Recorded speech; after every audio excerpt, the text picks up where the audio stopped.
देखो इधर सामने ये 5.3 का पहला और दूसरा क्वेश्चन तो आप लोग कर लोगे, क्योंकि पहले क्वेश्चन में लिखा हुआ है कि 12 पदों तक योगफल ज्ञात करना है, मतलब एसएन वाले में फॉर्मूले में मान रखना है केवल। और जो दूसरा क्वेश्चन दे रखा है उसमें एल का मान दिया हुआ है, एल का मतलब टीएन का मान दिया हुआ है, और टीएन वाले मान से आप लोगों को क्या करना है, पहले एन का मान ज्ञात करना है फिर एसएन का मान ज्ञात करना है। ये तो सिंपल है, कर लोगे।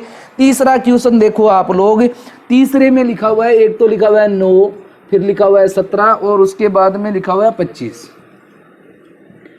और बोला गया है कि कितने पदों के लिए योगफल 636 हो जाएगा। ये जो 636 आप लोगों को दे रखा है ये किसका मान दिया हुआ है, ये एसएन का मान दिया हुआ है, क्योंकि योगफल की बात की गई है या नहीं। तो योगफल का जब भी बोला जाता है तो किसका मान दिया हुआ रहता है, एसएन का मान दिया हुआ रहता है। यहाँ एसएन का मान दिया हुआ है 636। उसके अलावा आप लोग अगर ए का मान देखोगे तो कितना दे रखा है 9, और डी का मान देखोगे तो दूसरे पद में से पहले पद को घटाना है।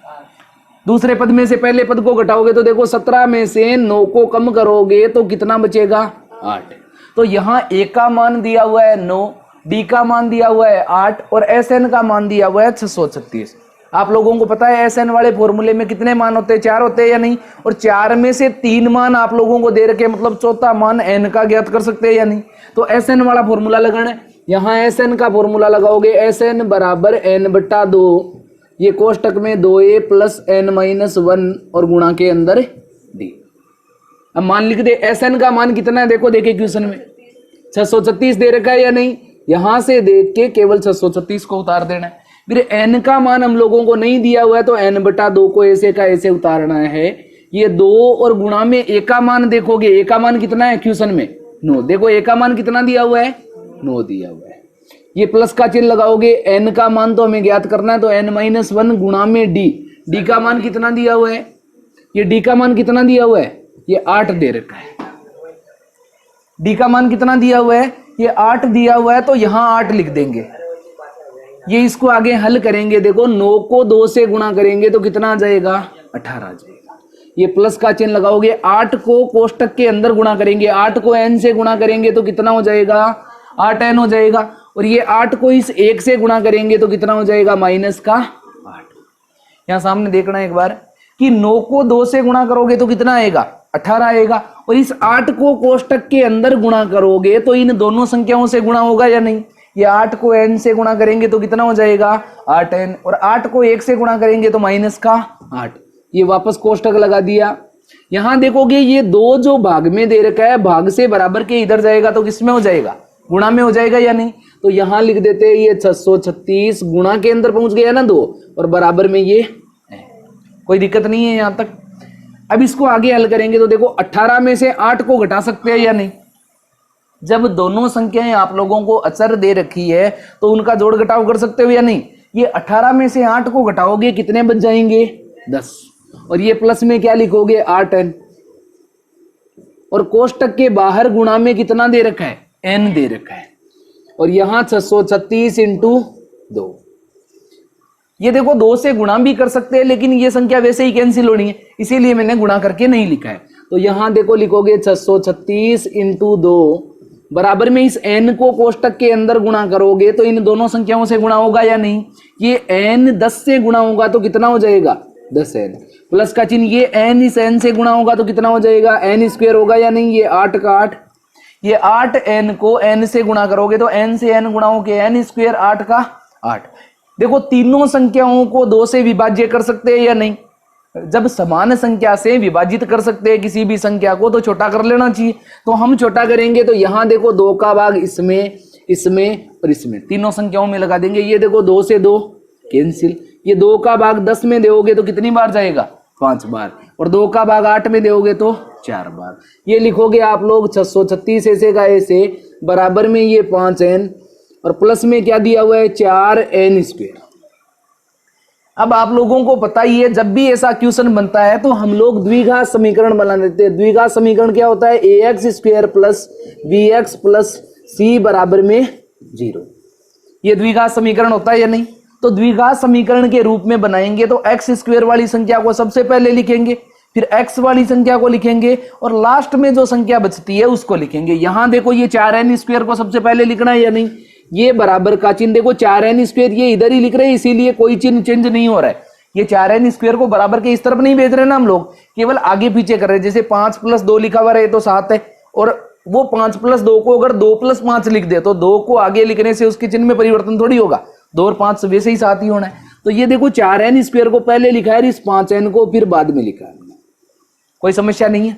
ये जो 636 बराबर के इस तरफ है, ये बराबर के इस तरफ से बराबर के इधर आएगा तो किसका हो जाएगा, माइनस का।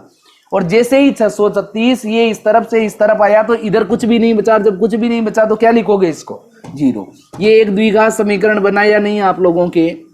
ये द्विघात समीकरण बनने के बाद में इसके क्या करने, गुणनखंड करने पड़ेंगे आप लोगों को। तो इसको आप लोग लिखोगे 4n², ये प्लस में लिख देंगे 5n, माइनस में 636 और बराबर में 0। कौन से मेथड से हल करोगे इसको, श्रीधराचार्य से कर सकते हो या गुणनखंड मेथड से कर सकते हो। गुणनखंड मेथड से करोगे तो संख्याएं आप लोगों को एक बार सोचनी पड़ेगी, और श्रीधराचार्य से करोगे तो सोचने का कोई काम नहीं है। देखो गुणनखंड मेथड से करते हैं तो 4 को 636 से गुणा करने पर जितना आता है, ये 4 है, इसको 636 से गुणा करोगे तो कितना आ जाएगा, 36 दूनी 72, 144 और 6 चौक 24, 2544 आ रहे हैं या नहीं। ये इन दोनों संख्याओं को गुणा करने पर आ रहा है कितना है, 2544 आ रहा है या नहीं। तुम्हें बीच वाले इस 5n के ऐसे 2 टुकड़े करने हैं, ये जो बीच में 5n लिखा हुआ है इसके ऐसे 2 टुकड़े करने हैं कि गुणा करने पर तो कितना है, 2544 आ जाए, लेकिन जोड़ने या घटाने पर वापस कितना आना चाहिए, 5n आना चाहिए। ये 53 और 48। अब देखो सोचने का तरीका क्या रहेगा तुम्हारा, सोचने का तरीका यहां देखो कितना लिखा हुआ है, 2544 लिखा हुआ है या नहीं। तो गुणनखंड सोचोगे तो सबसे पहले देखो 50 को 50 से गुणा करने पर कितना आता है, 2500 आता है। ये तो आप लोगों को सबको पता ही है, ठीक है। लेकिन 50 और 50 तो लिख नहीं सकते, क्योंकि 50 में से 50 घटा के तो 0 हो जाएगा, 5 थोड़ी आ जाएगा, 5 नहीं आएगा ना। इसीलिए आप लोग क्या लिखोगे, एक तो लिखोगे 55 और गुणा में लिखोगे 50। तो 55 को 50 से गुणा करने पर तो कोई ना कोई संख्या आएगी, लेकिन घटाने पर 55 में से अगर 50 को घटाया जाए तो वापस 5 प्राप्त हो रहा है या नहीं। अब इसका अनुमान कैसे लगाएंगे, देखो 5 को 0 से गुणा करेंगे तो अंत में कितना आएगा, 0, और अंत में 0 आते ही ये संख्या क्या हुई हमारी, कैंसिल, क्योंकि हमें तो लास्ट में कितना चाहिए, 4 चाहिए या नहीं। अब देखो क्या करना है, ये 2500 के आसपास यहीं पे रहेगा उत्तर। तो तुम्हें क्या करना है, ये 55 है ना, ये इसको 1 कम करके देखना पड़ेगा संख्या को, नहीं तो गुणा करके देखोगे, उसी से पता चल जाएगा ये 50 और 50 को गुणा करने पर हो रहा है या नहीं। तो इन संख्याओं को क्या करना पड़ेगा, थोड़ा सा कम करके देखना पड़ेगा। जैसे इसको लिखोगे 54 और गुणा में इसको लिखोगे 49। देखो 54 में से 49 को घटाने पर 5 बचता है या नहीं। तो यहां देखो 9 चौक 36, लास्ट में कितना आ रहा है, 6, यहां तो 4 है, ये संख्या भी कैसी हुई, रिजेक्ट हुई या नहीं। 54 के बाद यहां लिखोगे 53 और गुणा में यहां पे भी 1 कम करोगे तो 48। देखो 53 में से 48 घटाने पर 5 बचते हैं या नहीं। दोनों साइड एक एक संख्या कम करते हुए चलेंगे तो कोई फर्क पड़ेगा ही नहीं, अंतर तो उतना ही रहना है। अब देखो गुणा करके देखो, 8 तिया 24, 4 आ गया या नहीं लास्ट में। अब इन दोनों संख्याओं को आप लोग गुणा करके देख लो, गुणा करके देखोगे तो कितना आएगा, 2544 आएगा। ये दोनों संख्याओं को गुणा करके देखोगे तो कितना आएगा, 2544। तो इस तरीके से गुणनखंड कर लेने हैं। ज्यादा बड़ी संख्या लिखी हुई रहे ना तो पहले अनुमान ऐसा लगाओ कि उस संख्या के नजदीक पहुंच जाओ। जैसे 50 को 50 से गुणा करने पर 25, तो आप लोग नजदीक पहुंच गए या नहीं। उसके बाद में आप लोगों को 5 का अंतर भी तो रखना था, तो इसीलिए हमने 55 और 50 लिख दिया। फिर एक एक कम करते जाएंगे तो अपनी मंजिल तक जल्दी पहुंच जाएंगे। फिर भी अगर गुणनखंड नहीं होते तो श्रीधराचार्य मेथड का यूज लेना है, मैं बता दूंगा अगले क्वेश्चन में। यहां देखो आप लोगों को ये 5n लिखा हुआ है, इसकी जगह ऐसे लिख दे, ये एक तो लिखना है 53 और ये 48। ये n लगा हुआ है या नहीं आगे, तो आप लोगों को भी n लगाना है, 53n और 48n। अब बताओ 5n प्लस के कैसे आएंगे, 53n में से 48n को घटाओगे तभी तो 5n आएंगे। तो इस प्रकार से 5n प्राप्त हो गया। माइनस में आगे लिखा हुआ है 636 और ये इसके आगे लिखा हुआ है 4n² और बराबर में कितना है, 0। समझ में आ गया इतना। ये देखो इन दोनों में से कॉमन लेना है, इन दोनों में से कॉमन लेना है। ये 4 है, 4 में से 2 का अलग बंटवारा और 2 का अलग करना है, फिर कॉमन लेना है। देखो इसमें से कॉमन क्या आ सकता है, केवल n कॉमन आ सकता है या नहीं। ये n को छोड़ के कोई भी संख्या कॉमन आती नजर आ रही है आप लोगों को, नहीं आ रही है, तो n को हमने कॉमन ले लिया। n को कॉमन लेने के बाद देखो क्या बच गया यहाँ पे 4n, क्योंकि 4 ऐसे का ऐसे आएगा, n 2 बार था, 1 बार कॉमन ले लिया तो 1 बार तो बचा या नहीं।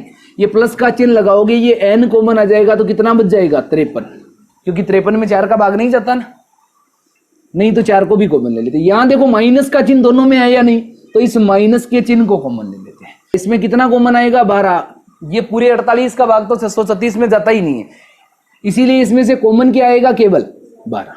तो 12 का भाग 48 में लगाओगे कितनी बार जाएगा 4 बार। 12 का भाग 48 में कितनी बार जाएगा 4 बार। ये n का n, 12 का भाग इसमें लगाओ, 12 पंजो 60, बचे 3, 12 तिया 36 और बराबर में 0। ये देखो 4n प्लस 53 और 4n प्लस 53 दोनों जगह आ रहा है या नहीं, तो ये 4n प्लस 53 को ऐसे का ऐसे उतार देंगे। ठीक है, तो बच गया क्या, यहां तो बच गया है n और यहां बच गया है 12, तो ये उतारोगे n माइनस 12 बराबर में 0।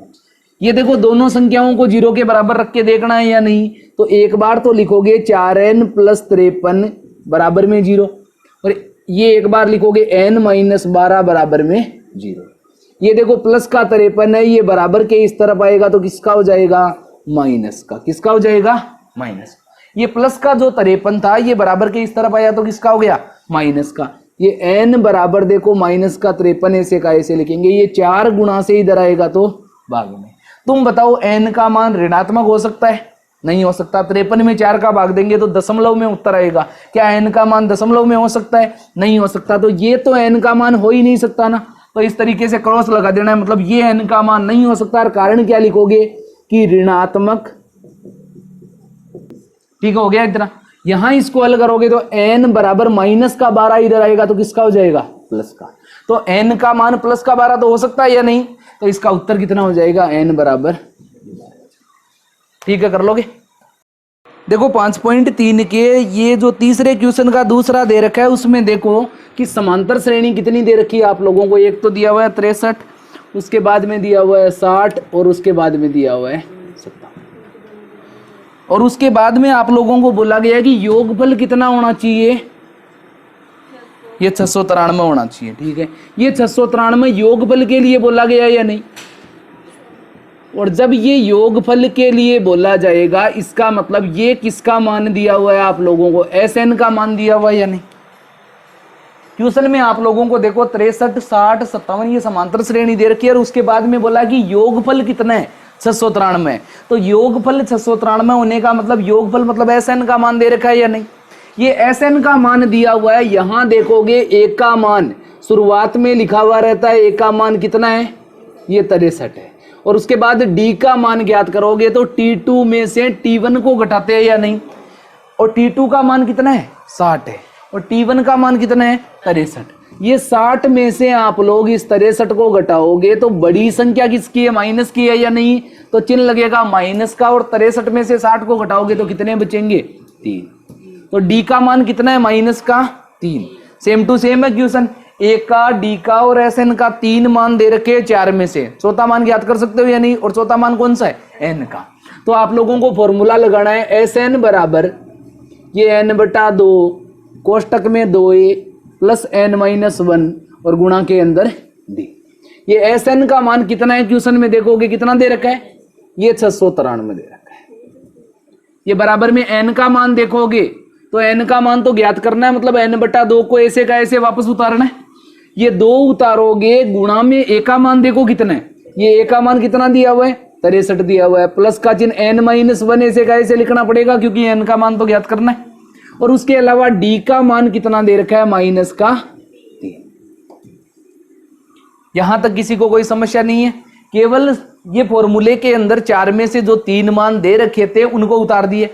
अब इसके बाद में इसको हल करोगे, ये 2 भाग में दे रखा है, भाग से इस तरफ जाएगा तो किसमें हो जाएगा ये गुणा में, तो ये 693 के 2 गुणा में हो जाएगा, बराबर में ये n का n कोष्टक ये 63 को 2 से गुणा करो कितना हो जाएगा, ये 126 हो जाएगा या नहीं। 63 को 2 से गुणा करोगे तो 126 माइनस के 3 को इस कोष्टक के अंदर दोनों संख्याओं से गुणा करना है।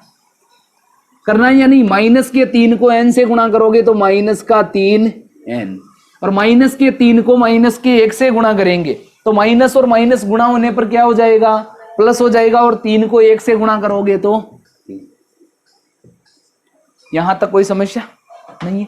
ये देखो 126 और 3 दोनों जुड़ सकते हैं या नहीं? ये दोनों अचर संख्याएं हैं, दोनों जुड़ सकती है या नहीं? दोनों को जोड़ोगे तो 126 में 3 को जोड़ोगे तो कितना हो जाएगा? 129। ये माइनस में 3n, और बाहर क्या दे रखा है? ये n दे रखा है या नहीं? ये देखो, इसको गुणा करना चाहो तो कर लो, नहीं तो अभी थोड़ी देर बाद में कर लेंगे। ये देखो n को कोष्टक के अंदर गुणा कर दे, ये n को कोष्टक के अंदर गुणा करेंगे तो इससे और इससे दोनों से गुणा होगा, 129 और n गुणा होगा तो कितना हो जाएगा? 129n, और इस n को 3n से गुणा करोगे तो माइनस का 3n, और n गुणा होगा तो n का स्क्वायर। बराबर के अंदर जो दे रखा है ये 6 9 3 गुणा में 2। आप लोग देखो 1 2 और 3 तीनों संख्याओं में 3 का भाग जा रहा है या नहीं? देखो 3 से ये विभाजित हो रहा है, 129 में 3 चौक 12 और 3 तिया 9, और इसमें दोगे तो 3 दूनी 6, 3 तिया 9 और 3 एकम 3। 3 का भाग जा रहा है ना सभी संख्याओं में, तो 3 का भाग देके संख्या को छोटा कर लेंगे।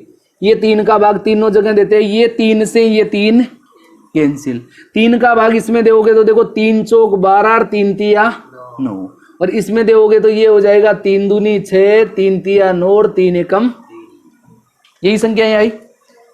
देखो 231 है, गुणा में 2 है, 2 से गुणा करोगे तो 2 एकम 2, ये 2 तिया 6 और 2 दूनी 4, कितना आ गया? 462। ये बराबर का चिन्ह लगाओगे, 43 और n लिखा हुआ है तो ये लिख दोगे 43n, ये माइनस में लिखा हुआ है n स्क्वायर। आप लोगों को पता ही है द्विघात समीकरण बनाते हैं तो n स्क्वायर को सबसे पहले लिखते हैं, और वो भी किसका लिखते हैं? प्लस का। तो प्लस का लिखने के लिए क्या करोगे? ये माइनस का n स्क्वायर है, बराबर के इस तरफ जाएगा तो किसका हो जाएगा? प्लस का। ये 43n किसका है? प्लस का है, ये भी बराबर के इस तरफ जाएगा तो किसका हो जाएगा? माइनस का। और ये 462 तो इस तरफ ही है पहले से, तो इसको ऐसे का ऐसे उतार देंगे 462, और बराबर में देखो ये दोनों संख्याओं को बराबर के उस तरफ भेजा है, 462 की तरफ दोनों संख्याओं को भेजा है या नहीं? तो इस तरफ कुछ भी नहीं बचा, कुछ भी नहीं बचेगा तो कितना हो जाएगा? 0। ये क्या बन गया आप लोगों का? ये द्विघात समीकरण बना या नहीं? ये द्विघात समीकरण बन गया है, तो ये द्विघात समीकरण को यहां उतार लेते हैं, n स्क्वायर माइनस में ये 43n और प्लस में लिखा हुआ है 462, और बराबर में कितना है? 0। हमारे पास तरीके कितने हैं क्वेश्चन को हल करने के? 2 तरीके हैं या नहीं? उन दोनों तरीकों के अनुसार या तो आप लोग इसका गुणनखंड कर सकते हो, और या क्या कर सकते हो? सीरीधराचार्य। अगर इसके गुणनखंड करोगे तो एकदम आसानी से प्राप्त हो जाएंगे, क्योंकि ये कितना लिखा हुआ है? ये 43 लिखा हुआ है या नहीं? और आप लोगों को पता ही है कि 20 को 20 से गुणा करने पर कितना आता है? 400। मतलब 462 भी तो नजदीक ही है ना, ये n स्क्वायर और ये 462 है।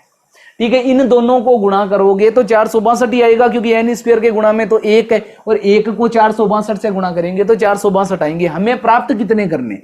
462 प्राप्त करने, और 20 × 20 करने पर कितना आ रहा है? 400। लेकिन सबसे पहली बात तो यही दिखाई दे रही है कि जोड़ने पर हमें कितना करना है? 43 करना है या नहीं? तो 1 को 20 और 1 को 23 रख सकते हैं या नहीं? तो ये हमने किया, ये 20 और 1 को कर दिया 23। तुम लोगों को पता है दोनों को जोड़ेंगे तो कितना हो जाएगा? 43 हो रहा है या नहीं वापस? और इन दोनों को अगर गुणा करे तो 43 दूनी, ये 23 दूनी 46, कितने हो गए? 460। हमें कितने चाहिए? 462। थोड़ा सा परिवर्तन करना है यहाँ पे, तो थोड़ा सा परिवर्तन करोगे तो देखो यहाँ पे अगर आप लोग 1 बढ़ाते हो तो कितना हो जाएगा? 21।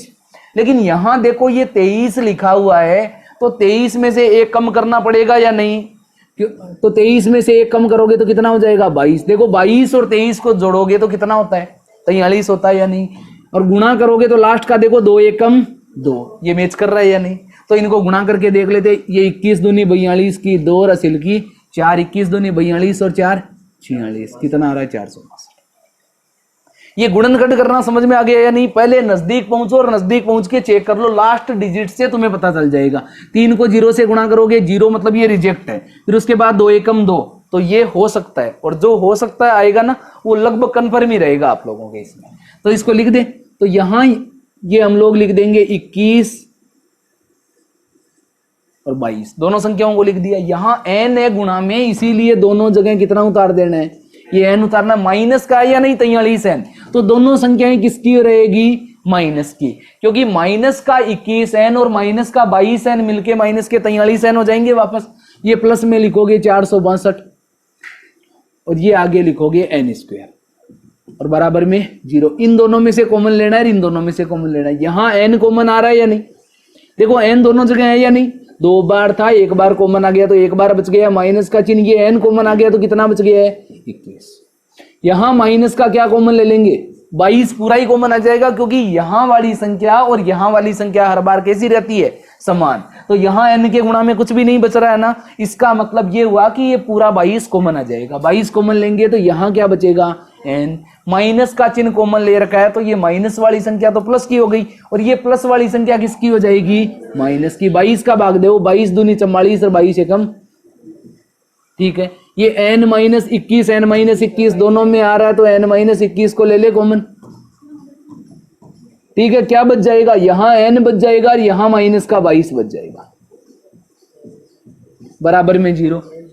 इन दोनों को 0 के बराबर रखना है या नहीं, एक बार तो n माइनस 21 को 0 के बराबर रखेंगे और एक बार n माइनस 22 को 0 के बराबर। ये n बराबर माइनस का 21 बराबर के इधर आएगा तो प्लस का, तो n का मान प्लस का 21 हो सकता है या नहीं, और यहाँ n बराबर माइनस का 22 इधर आएगा तो प्लस का, ये भी n का मान हो सकता है या नहीं, दोनों संभव है n के मान। इसका मतलब n का मान कितना होगा, 21 और 22 दोनों होगा। और इसका कारण क्या है कि 22वां पद कितना है, 0, इसीलिए 21 पदों का जोड़ भी 693 और 22वां पद 0 होने के कारण 22 पदों का जोड़ भी कितना है, 693। समझ में आ गया, कोई दिक्कत नहीं है। तो क्वेश्चन नंबर 4 की हम शुरुआत करते हैं, जिसमें an का मान दिया हुआ है। जो इसका पहला दिया हुआ है उसमें किसका मान दे रखा है आप लोगों को, an का मान दे रखा है। और an का मान कितना दिया हुआ है, 3 + 4n। ये चौथे क्वेश्चन में हम लोग देखेंगे 25 पदों का योगफल ज्ञात करना है या नहीं आप लोगों को इस क्वेश्चन में। और इसके पहले में दे रखा है कि an का मान किसके बराबर है, 3 + 4n के बराबर है या नहीं। तो यहाँ पे जब भी इस तरीके से an का या sn का मान हम लोगों को दिया हुआ रहता है तो सबसे पहला काम हम लोग क्या करते हैं, n की जगह एक बार तो रखते हैं 1 और एक बार रखते हैं 2, यही काम करते हैं या नहीं। तो यहाँ क्या करोगे, an या tn दोनों एक ही चीज होते हैं या नहीं। तो यहां रखोगे आप कि ये tn का मान दिया हुआ है, tn का मान कितना दे रखा है, 3 + 4n। ये देखो n की जगह एक बार तो उतारोगे 1, तो 1 उतारते ही यहाँ 3 + में 4 और गुणा में इस n की जगह कितना उतार देंगे, 1। समझ में आ गया इतना, 4 एकम 4 और 4 में 3 जोड़ोगे तो कितना हो जाएगा, 7। t1 का मान कितना हो गया, 7। और आप लोगों को पता ही है कि t1 मतलब जो पहला पद है और पहले पद को हम किससे दर्शाते हैं, a से दर्शाते हैं। तो a का मान कितना हो गया है, 7। और उसके बाद में इस tn वाले फॉर्मूले में आप लोगों को क्या करना है, 3 + 4n दे रखा है या नहीं। ये n की जगह कितना लिखोगे अब की बार, 2।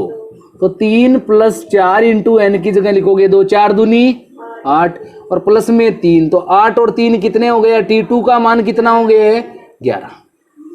ये इस टाइप का अगर कोई भी क्वेश्चन आए तो आप लोगों को एक बार तो इस tn में n की जगह 1 रख के हल करना है तो 7 आए, और एक बार 2 रख के हल करोगे तो कितना आए, 11। ये समांतर श्रेणी बन गई या नहीं आप लोगों के पास में। ये समांतर श्रेणी देखोगे तो पहला पद हमने ज्ञात किया 7, दूसरा पद 11, ये इस तरीके से समांतर श्रेणी है। और 25 पदों का योगफल ज्ञात करना आप लोगों को। तो देखो a का मान कितना है इस समांतर श्रेणी में, 7, और d का मान ज्ञात करोगे तो दूसरे पद में से पहले पद को घटाओगे, 11 में से 7 घटाओगे तो कितने बचेंगे, 4। देखो a का मान है, d का मान है, और क्वेश्चन में लिखा हुआ है 25 पदों का योगफल ज्ञात करना है, मतलब n का मान कितना दिया हुआ है, 25। तो ये 3 चीज आप लोगों को दे रखी है या नहीं। चौथा मान किसका पूछा है, sn का पूछा है या नहीं। तो आप लोगों को केवल sn वाला फॉर्मूला लगाना है, sn = n/2, ये कोष्टक में 2a प्लस में n-1 और गुणा के अंदर d। मान लिख दे, n का मान कितना है, देखो देखे ये n का मान कितना दिया हुआ है, 25/2। 2 गुणा में a का मान कितना दे रखा है, 7 दे रखा है, प्लस का चिन्ह, n का मान तो ज्ञात करना ना, नहीं n का मान दिया हुआ है, ये n का मान कितना दे रखा है 25 दे रखा है, तो 25 में से एक कम करोगे तो कितना हो जाएगा 24, और गुणा में d का मान देखोगे तो कितना है 4। ये कोई दिक्कत नहीं है यहां तक। ये गुणा करेंगे, देखो 7 को 2 से गुणा करोगे तो 14, प्लस में 24 को 4 से गुणा करोगे तो कितना आ जाएगा 96, कितना आ जाएगा, और गुणा में कितना दे रखा है 25/2। इसको हल करोगे तो ये 25/2 ऐसे का ऐसे, ये कोष्टक लगाने की जरूरत ही नहीं है, ये गुणा का चिन्ह लगाओगे, ये 96 और 14 को जोड़ोगे तो कितना हो जाएगा 110। ये 2 का भाग 110 में दोगे तो कितनी बार जाएगा 55 बार। तो उत्तर कितना आ जाएगा, ये 25 को 55 से गुणा करना है, टेबल आती है ना 25 की, तो कितने आ जाएंगे 1300। ये आप लोगों के 25 पदों का योग हो जाएगा। ठीक है, उसके बाद में आप लोगों को दिया हुआ है इसमें दूसरा जो दे रखा है an बराबर 7 - 3n दे रखा है। आप लोग कर लोगे सेम टू सेम, ऐसे ही करना है इसको, कोई दिक्कत नहीं है ना करने में। उसके बाद में आप लोग अगला देखो 5वां क्वेश्चन, जो क्वेश्चन नंबर 5वां है उसके अंदर आप लोगों से क्या बोला गया है इसमें कि 5वें में समांतर श्रेणी के पहले 51 पदों का योगफल, मतलब S51, मतलब 51 पदों का योगफल ज्ञात करना है या नहीं आप लोगों को। तो S51 का मान तो आप लोगों को ज्ञात करना है, और द्वितीय और तृतीय पद क्रमशः 14 और 18 दे रखा है। दूसरा पद, ये दूसरे पद का मतलब क्या हो गया T2 का मान दे रखा है, और तीसरा पद मतलब T3 का मान दे रखा है, यही दिया हुआ ना। तो देखो दूसरे पद का मान आप लोगों को दे रखा है 14 और तीसरे पद का मान दे रखा है 18। तो इस टाइप के क्वेश्चनों में मैंने आप लोगों को बता रखा है कि सबसे पहले बड़ा पद कौन सा है, T3 है या नहीं, तो T3 का लिख दो आप। तो T3 को क्या लिखोगे, A प्लस कितने D लिखोगे 2D बराबर में 18। फिर दूसरे वाले छोटे वाले को लिख देना है, T2 को कितना लिखोगे, ये T3 को तो लिख दिया, T2 को लिखोगे तो कितना लिखोगे A प्लस D बराबर में कितना है 14। ये T3 है, मतलब D का मान कितनी बार लिखना है 2 बार। T2 है, मतलब D का मान 1 कम करके कितनी बार लिखना है 1 बार। अगर T7 होता तो 6 बार D लिखते, 1 बार कम करके लिखते हैं या नहीं। यहां देखो क्या करना है, घटाना है, माइनस माइनस और माइनस। देखो A में से A गया तो 0, 2 बार D में से 1 बार D को घटाओगे तो D कितनी बार बचेगा 1 बार। 18 में से 14 को घटाओगे तो 4। D का मान कितना आ गया है, ये D का मान 4 आने के बाद इसमें से छोटा समीकरण कौन सा है, A प्लस D बराबर 14 है या नहीं। तो ये उतारोगे आप लोग A प्लस D बराबर 14, और इसमें D की जगह कितना उतार देना है 4। ये प्लस में A बराबर में 14, ये 14 का 14 प्लस का 4 इधर आएगा तो किसका हो जाएगा माइनस का। तो A बराबर 14 में से 4 को घटाओगे तो 10। तो देखो D का मान 4 प्राप्त हो गया है, A का मान 10 प्राप्त हो गया है। किसका मान ज्ञात करना है, S51 का मान ज्ञात करना है या नहीं। तो यहां देखो A का मान 10 है, ये D का मान कितना ज्ञात किया हमने 4, और S51 पदों का योगफल ज्ञात करना है, मतलब N का मान कितना है, ये 51 N का मान है। 3 मान दे रखे या नहीं, तुम लोगों को ज्ञात क्या करना है, योगफल ज्ञात करना है। तो योगफल ज्ञात करोगे तो SN वाला फॉर्मूला लगाओगे, N/2, ये कोष्टक में 2A प्लस में N-1 और गुणा के अंदर D। मान लिखोगे N का मान कितना है 51 है या नहीं, तो 51/2, ये 2A, तो 2 इंटू A का मान कितना है 10 उतार दिया, प्लस का चिन्ह N-1, मतलब 51 में से 1 कम करना है। 51 में से 1 कम करते हैं तो कितना बचता है 50, गुणा में D का मान कितना है 4। ठीक है, 50 को 4 से गुणा करेंगे तो कितना हो जाएगा 200, और 10 को 2 से गुणा करोगे तो कितना हो जाएगा 20। ये 51/, ये इसको हल करोगे तो 51/2 गुणा में 200 और 220 को जोड़ोगे तो कितने हो जाएंगे 220 हो गए, और 2 का भाग लगाओगे तो 2 एकम 2, 2 एकम 2 और 0 का 0। ये 110 को 51 से गुणा करना है, 51 से गुणा करोगे तो कितना हो जाएगा 5 और 1 6, 5 1 0, यही आएगा ना। ये इस तरीके से हम लोग इस क्वेश्चन को हल कर देंगे। उसके बाद में देखो अगला क्वेश्चन क्या दिया हुआ आप लोगों को, समांतर श्रेणी के प्रथम एवं अंतिम पद क्रमशः दे रखे हैं, सार्व अंतर दे रखा है, और आप लोगों को समांतर श्रेणी में पदों की संख्या ज्ञात करनी है और उनका योगफल भी ज्ञात करना है। तो देखो प्रथम पद का मान दे रखा है एक, तो ये क्वेश्चन नंबर है क्वेश्चन नंबर 6 का। तो क्वेश्चन नंबर 6 में किस किस का मान दे रखा है आप लोगों को? समांतर श्रेणी में प्रथम पद मतलब ए का मान दिया हुआ है, और ए का मान कितना दे रखा है क्वेश्चन के अंदर? 17 दे रखा है या नहीं? ये ए का मान 17, ये उपयोगी मान है। उसके अलावा एल का मान दिया हुआ है, एल या टी एन दोनों एक ही चीज होते हैं या नहीं? और इसका मान कितना दे रखा है आप लोगों को? 350, ये 350 इसका मान दे रखा है। और उसके बाद में आप लोगों को सार्वंतर डी का मान भी दे रखा है। सार्वंतर डी का मान कितना दिया हुआ है क्वेश्चन के अंदर? 9 दे रखा है सार्वंतर डी का मान। और उसके अलावा समांतर श्रेणी में पदों की संख्या पूछी है और उनका योगफल भी पूछा है। तो सबसे पहले एक बात देखो, एल का मान दिया हुआ है तो एस एन में एल वाला सूत्र थोड़ी लगाएंगे, नहीं लगाएंगे अभी, क्योंकि एन का मान मिसिंग है या नहीं?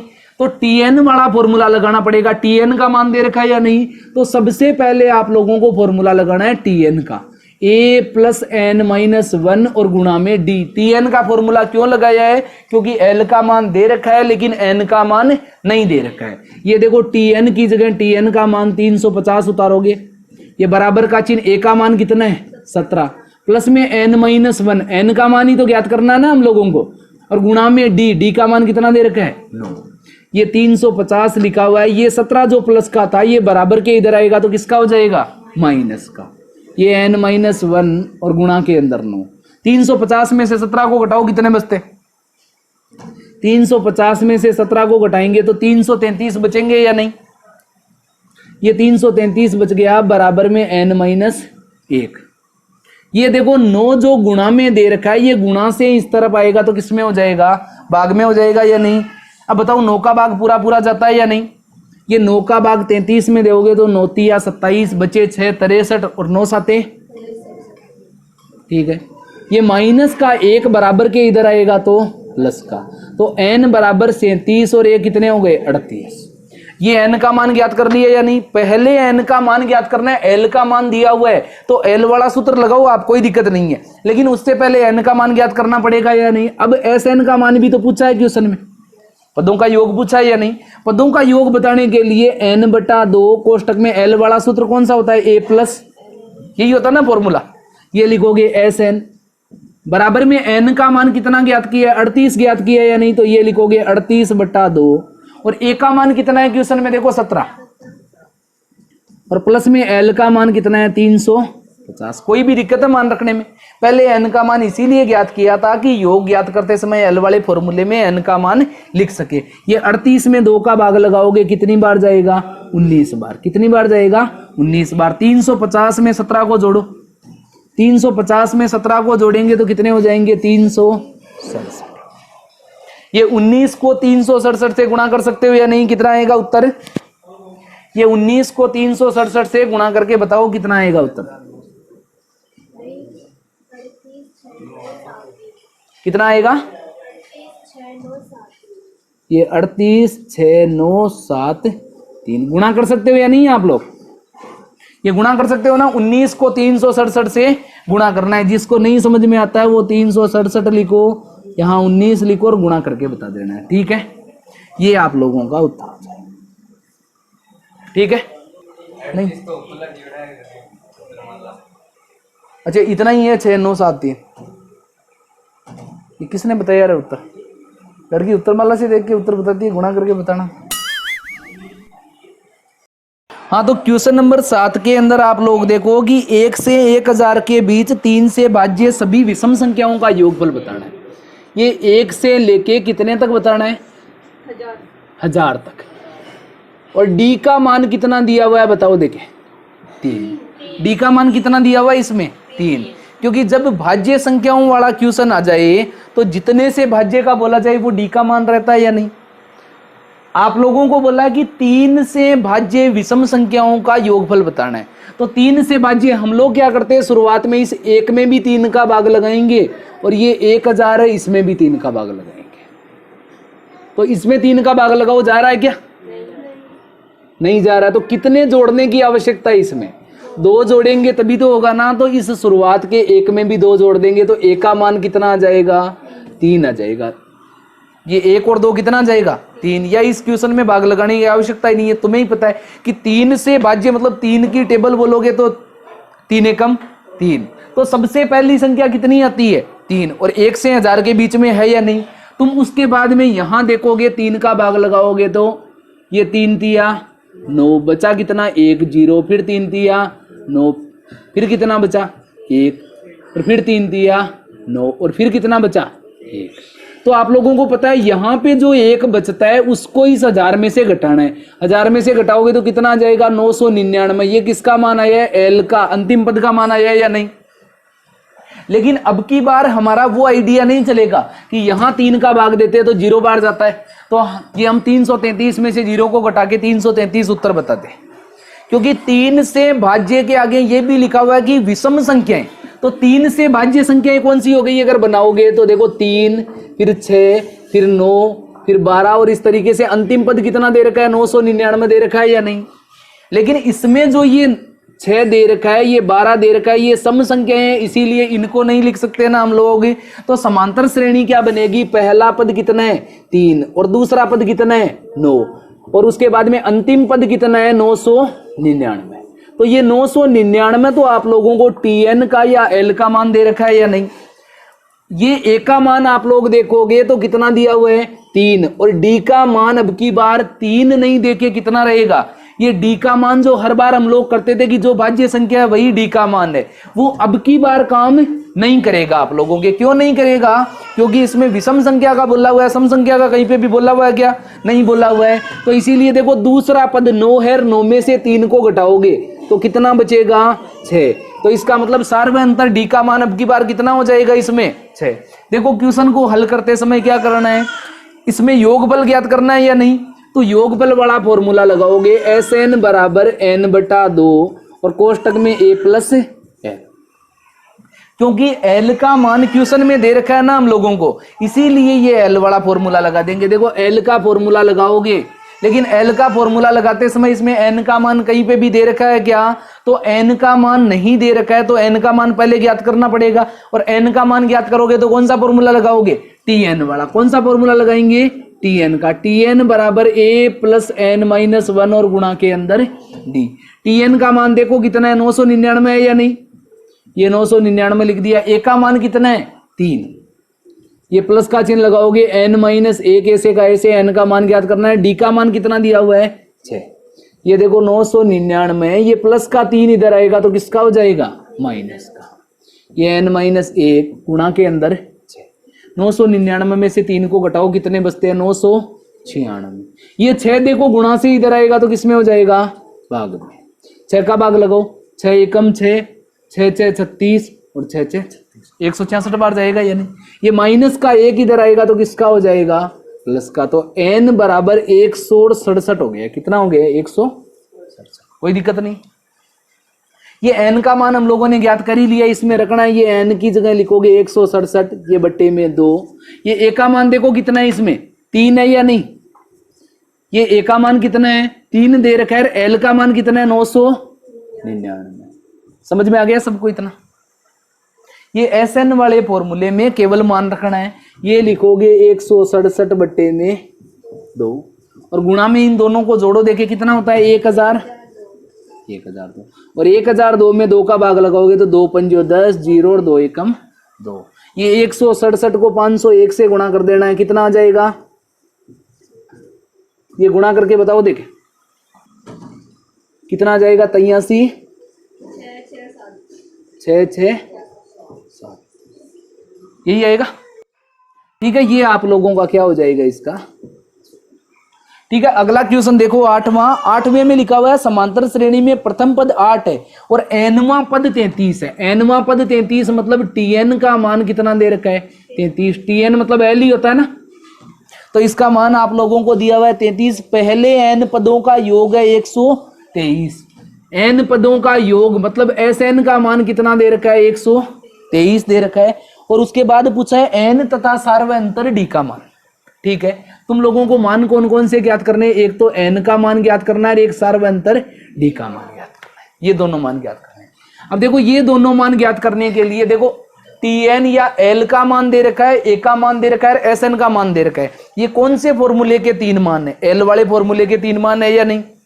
टी एन वाला यहाँ लगेगा नहीं अभी, तो यहां देखो ये कौन सा फॉर्मूला लगेगा, एस एन वाला फॉर्मूला पहले लगेगा n/2 कोष्टक में a प्लस एल। ठीक है, मान लिखे एस एन का मान कितना है, देखो ये 123 है या नहीं, ये उतार दिया। एन का मान कितना है, ये एन का मान तो ज्ञात करना है ना, ये नहीं दे रखा है, ये उतार दिया। ए का मान कितना है 8 प्लस में एल का मान 33। ठीक है, ये 123 हम लोगों ने उतार दिया, गुणा में ये बराबर का चिन्ह, ये n बटा 2 उतार दिया, गुणा में देखो 33 और 8 को जोड़ोगे, 33 और 8 कितने होते हैं 41 होते हैं। ठीक है, इसको हल करें आगे। ये 123 लिखा हुआ है, ये 2 जो भाग में है, भाग से इस तरफ आएगा तो किस में हो जाएगा गुणा में, और ये 41 जो गुणा में दे रखा है, गुणा से इस तरफ आएगा तो ये किस में हो जाएगा भाग में, बराबर में। देखो 41 की टेबल बोलो, 1 2 3 3 बार बोलना पड़ रहा है या नहीं, और 4 तिया 12। 41 की टेबल 3 बार बोलोगे तो कितना आ जाएगा 123। 3 को 2 से गुणा कर दोगे तो 6। n का मान कितना आ गया है 6। ये इस क्वेश्चन में एस एन वाला फॉर्मूला पहले लग के n का मान पहले ज्ञात करना पड़ेगा, तभी d का मान ज्ञात होगा, क्योंकि उसके बाद में आप लोग फॉर्मूला कौन सा लगाओगे tn वाला। tn बराबर a प्लस n माइनस 1 गुणा में d, क्योंकि देखो tn का मान दे रखा है, a का मान दे रखा है और n का मान हमने ज्ञात कर लिया, तो 4 में से 3 मान आ गए या नहीं, तो चौथा मान ज्ञात कर सकते हैं। तो इसमें मान लिखोगे तो tn का मान देखो कितना है 33 दे रखा है, ये उतार दो, बराबर में a का मान देखो कितना है 8 प्लस में n माइनस 1 मतलब 6 में से 1 कम करना है, कितना हो जाएगा 5, और गुणा में d का मान तो हमें ज्ञात करना ही है ना इसमें। ये देखो ये 33 लिख दोगे, ये प्लस का 8 था, बराबर के इधर आएगा तो माइनस का, और बराबर में 5 इंटू दी। ये 33 में से 8 को घटाओ, कितने बचे 24 नहीं बचते 25 बचते हैं। ये d बराबर ये गुणा से 5 इधर आएगा तो भाग में, 25 में 5 का भाग लगाओगे तो 5 बार, तो d का मान कितना आ जाएगा इसमें, समझ गए। कोई दिक्कत नहीं है दोनों मान याद करने में। देखो क्वेश्चन नंबर 9 में आप लोगों को दे रखा है कि 4 पुरस्कार देने हैं आप लोगों को, मतलब जैसे तुम लोग अभी पढ़ रहे हो और तुम में से 4 जनों को पुरस्कार के लिए चुना जाए टेस्ट के नंबरों के आधार पर, तो जो सबसे ज्यादा नंबर लाएगा उसको सबसे बड़ा पुरस्कार मिलेगा, फिर सेकंड नंबर पर आएगा उसको 20 रुपए कम मिलेंगे पहले वाले से, फिर जो तीसरे नंबर पर आएगा उसको उससे भी 20 रुपए कम मिलेंगे, और चौथे नंबर पर आने वाले को इससे भी 20 रुपए कम मिलेंगे। लेकिन टोटल पुरस्कार की जो राशि वितरित की जाएगी वो राशि कितनी है 280 रुपए। तो ये 280 यहाँ पे किसका मान दिया हुआ है, एस एन का मान दिया हुआ है 280 रुपए। ये 280 रुपए किसका मान दिया हुआ है एस एन का, क्योंकि 4 पुरस्कार देने हैं ना, चारों की रकम मिलाकर 280 है, तो चारों का योग हुआ या नहीं 280, तो ये 280 आप लोगों को योग दे रखा है। ठीक है, तो अब इसके बाद में आप लोग देखो कि पुरस्कार कितने देने हैं, 4 पुरस्कार देने हैं, तो एन का मान कितना हुआ 4, क्योंकि पुरस्कारों की संख्या कितनी है 4, तो एन का मान हो गया 4, और उसके अलावा डी का मान आप लोगों को दिया हुआ है माइनस का 20, क्योंकि प्रत्येक पुरस्कार से अगला पुरस्कार 20 रुपए कम है या नहीं। जैसे एक जने को 500 रुपए दिए जाते हैं तो दूसरे वाले को 20 रुपए कम देके 480 रुपए ही दिए जाएंगे, तो 480 में से 500 को घटाओगे तो माइनस का 20 आएगा या नहीं। तो डी का मान माइनस का 20 है, एन का मान दिया हुआ है और एस एन का मान दिया हुआ है। आप लोगों को इसमें ज्ञात क्या करना है, तो पुरस्कारों की आप लोगों को राशि ज्ञात करनी है। तो राशि ज्ञात करोगे तो आप लोगों को देखो एक चीज का पता ही है, ये एस एन का मान दे रखा है, एन का मान दे रखा है, डी का मान दे रखा है, चौथा मान मिसिंग है कौन सा ए का मान। ये ए का मान मिसिंग है या नहीं इसके अंदर, तो आप लोग देखोगे एस एन वाले फॉर्मूले में 4 मान होते हैं, 4 में से 3 मान दे रखे हैं, चौथा मान ज्ञात कर सकते हैं या नहीं। चौथा मान ज्ञात करेंगे तो एस एन वाला फॉर्मूला लगाएंगे, एस एन बराबर एन बटा 2 कोष्टक में 2a प्लस एन माइनस 1 और गुणा के अंदर डी। एल वाला तो नहीं लगाओगे ना कोई, क्योंकि एल का मान दे ही नहीं रखा है इसमें। तो ये एस एन की जगह एस एन का मान उतारो, कितना है 280 है या नहीं, ये उतार दिया। एन का मान 4 है तो ये 4 बटा 2 2a, क्योंकि ए का मान नहीं दे रखा है, प्लस एन माइनस 1, 4 में से 1 कम करोगे तो कितना बचेगा 3, और डी का मान कितना है माइनस का 20 दे रखा है या नहीं। देखो इसको हल करेंगे, ये 2a ऐसे का ऐसे, ये देखो 20 को 3 से गुणा करोगे तो कितना आ जाएगा 60। माइनस और प्लस की संख्या गुणा होगी तो चिन्ह किसका आएगा माइनस का। 4 में 2 का भाग लगाओगे तो 2 बार और बराबर में 280। ये 280, ये 2 देखो ये गुणा में दे रखा है, ये गुणा से बराबर के इधर आएगा तो किसमें हो जाएगा भाग में। ये बराबर में 2a माइनस 60। देखो 280 में 2 का भाग दो 1 4 0 कितना आ गया 140। ये माइनस का 60 है, ये बराबर के इधर आएगा तो किसका हो जाएगा प्लस का हो जाएगा और बराबर में 2a। 140 में 60 को जोड़ो कितने हो जाएंगे 200। ये एक के गुणा से 2 बराबर के इधर आएगा तो भाग में 2 का भाग दो 2 एकम 2 और ये a का मान कितना आ गया है, ये a का मान कितना आ गया आप लोगों के पास में 100। मतलब प्रथम पुरस्कार की राशि कितनी है 100 रुपए। तो दूसरा पुरस्कार इसका मतलब T2 का मान ज्ञात करना है या नहीं।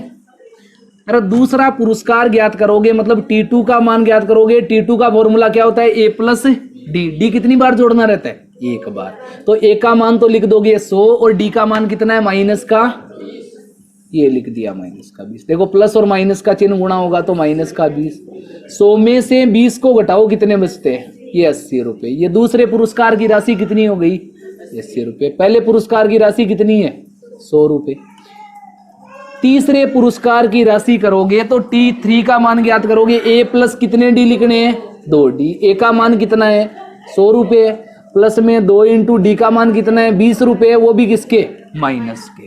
देखो माइनस का और प्लस की संख्या गुणा होगी तो चिन्ह आएगा माइनस का। 20 दूनी 40। 100 में से 40 को घटाओगे तो तीसरे पुरस्कार की राशि कितनी हो जाएगी 60 रुपए। और चौथे पुरस्कार की राशि ज्ञात करोगे तो T4 बराबर a प्लस कितने डी लिखोगे 3d। डी का मान a कम करके लिखते हो या नहीं। ये a का मान लिख दोगे 100 प्लस में 3 गुणा में d की जगह कितना लिखोगे माइनस का 20। 20 को 3 से गुणा करो 60 किसके आएंगे माइनस के। 100 में से 60 को घटाओ कितने बचते हैं 40 रुपए। ये चौथे पुरस्कार की राशि। देखो पुरस्कार की राशियां देखो क्रम से। पहले पुरस्कार की राशि है 100 रुपए, दूसरे की 80 रुपए, तीसरे की 60 रुपए और चौथे पुरस्कार की 40 रुपए। ये पुरस्कार की राशियां हुई या नहीं, ये आप लोगों का हो जाएगा उत्तर। कर लोगे या नहीं। ये इस प्रश्नावली का अंतिम क्वेश्चन देखो आप लोग, क्वेश्चन नंबर 10वां। क्वेश्चन नंबर 10वें में दे रखा है टेलीविजन सेट का निर्माता तीसरे वर्ष 600 टीवी का निर्माण करता है, 7वें वर्ष में 700 टीवी का। देखो तीसरे वर्ष में, तीसरे वर्ष का मतलब T3 का मान कितना दे रखा है आप लोगों को 600 दे रखा है। और उसके बाद में बोला है 7वें वर्ष में 700। तो 7वें वर्ष का मतलब हो गया T7 का मान कितना दे रखा है 700 दे रखा है। और उसके अलावा आप लोगों से पूछा है कि प्रथम वर्ष में उत्पादन, 10वें वर्ष में उत्पादन और 7 वर्षों में कुल उत्पादन।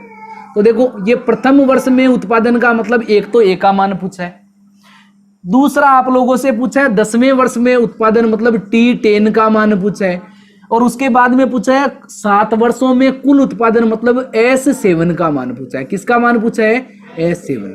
ये 3 क्वेश्चन आप लोगों से क्वेश्चन में पूछे गए या नहीं। T3 और T7 का मान दे रखा है, साफ साफ आप लोगों को पता चल रहा है। मैंने हर बार एक ही तरीका बताया, बड़ा पद कौन सा है 7वां है या नहीं।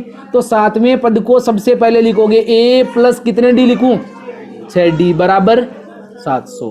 और बाद में T3 को लिखोगे, T3 को लिखोगे तो a प्लस कितने डी लिखने हैं 2d बराबर कितना है 600। घटा दे माइनस माइनस माइनस, a में से a गया तो 0। 6 बार d में से 2 बार d को घटाओगे तो कितनी बार d बचेगा 4 बार। 700 में से 600 घटाओ 100। d बराबर 100 के अंदर ये 4 गुणा से इधर आएगा तो भाग में, तो d का मान कितना हो जाएगा। किसी को कोई भी दिक्कत हो तो बताओ, इसमें नहीं है। देखो d का मान ज्ञात करने के बाद में छोटे वाले समीकरण को हम यहां से लेंगे। a प्लस कितने d लिखा हुआ है 2d बराबर में कितना लिखा हुआ है 600। इस d की जगह 25 उतारना है या नहीं। ये गुणा में देखो ये 2 है, ये प्लस में ये a का a है बराबर में 600। देखो 25 को 2 से गुणा करेंगे तो 50, और ये 50 बराबर के इधर आएगा तो किसका हो जाएगा माइनस का। तो a बराबर 600 में से 50 को घटाओगे तो कितने बचेंगे 550। तो देखो a का और d का मान प्राप्त कर लिया या नहीं। पहला उत्तर a का मान बताना था। a का मान तो हम लोगों ने ज्ञात कर लिया, कितना ये a का मान आया है 550। मतलब जो टीवी सेट का निर्माता था वो प्रथम वर्ष में कितने टीवी सेट का निर्माण करेगा? 550 टीवी सेट का निर्माण करेगा। दूसरा क्वेश्चन है T10 का मान। T10 बराबर कितना होता है? ए प्लस कितने डी लिखोगे? 9 डी। ठीक है, ए प्लस 9 डी लिखोगे तो ये देखो ए का मान कितना है? 550 प्लस में 9 इंटू डी का मान कितना है? 25। 25 की टेबल 9 बार बोलोगे तो कितना आ जाएगा? 225 आएगा या नहीं? ये 225 और 550 को जोड़ेंगे तो T10 का मान आ जाएगा। तो T10 का मान कितना आ जाएगा? जोड़ो देखे, ये 50 और 25 75 और 5 और 2 7, यही आएगा ना। तो 775 टीवी सेट का निर्माण करेगा ये 10वें में। 775 टीवी सेट का निर्माण कौन से वर्ष में करेगा? 10वें वर्ष में करेगा। अब आप लोगों को मान ज्ञात करना है S7 का। तो S7 का मान ज्ञात करोगे तो SN वाला फॉर्मूला लगेगा या नहीं? तो SN वाला फॉर्मूला क्या होता है? n/2, ये कोष्टक में 2a प्लस में n-1 और गुणा के अंदर d, यही होता है ना फॉर्मूला। फॉर्मूले में मान लिखोगे, n की जगह कितना लिखना है? 7 लिखना है। तो ये 7/2, कोष्टक में 2 इंटू a का मान कितना है? 550 प्लस में n-1, 7 में से 1 को घटाओ, कितने बचते? 6, और गुणा के अंदर d का मान कितना दे रखा है? इसके अंदर 25 दे रखा है या नहीं? ये 25 उतार दिया। तो देखो 550 को 2 से गुणा करोगे तो कितना आ जाएगा? 1100, और 25 को 6 से गुणा करोगे तो कितना आ जाएगा? ये 150। ठीक है, ये 7/2 ऐसे का ऐसे लिख देना है। यहां लिखोगे ये 7/2 और दोनों को जोड़ो, ये 1100 में जोड़ोगे तो कितना हो जाएगा? 1250 होगा या नहीं? ये 1250 आने के बाद देखो 2 का भाग लगाओ, कितनी बार जाएगा? 6 2 5 625। तो गुणा कर देना है 7 को और 625 को, कितना आ जाएगा?